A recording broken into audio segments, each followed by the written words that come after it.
She's a little, I'll call it numerically controversial, but in the most positive sense. The fate of entire economies was hinged not on political speeches or bold predictions, but on who had the courage to check the numbers. Anna Schwartz is one of my favorite women from history.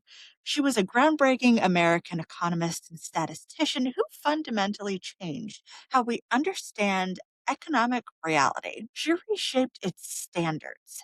She helped transform macroeconomics into discipline grounded in measurable proof, where claims must be testable, reproducible, and supported by data rather than just authority. In other words, she didn't just study the economy, she taught the world how to measure it. Of course. So Schwartz was at school in 1929 when the economy spectacularly crashed.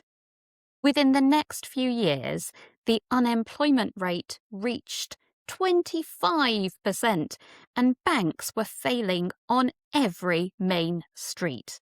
This was the Great Depression, and she wanted to understand its causes. Why economies veer from boom to bust, and whether depressions are avoidable. And she believed that to answer these questions, we needed data on the economy going back into history so that we can see what was going on in the good times and the bad times. Now, Schwartz worked during a period when economics was undergoing a methodological shift.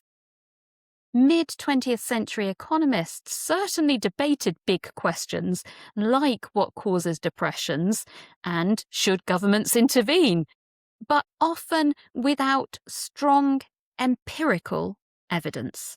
So you're saying computing technology was limited, data sets were incomplete, and statistical archives were scattered?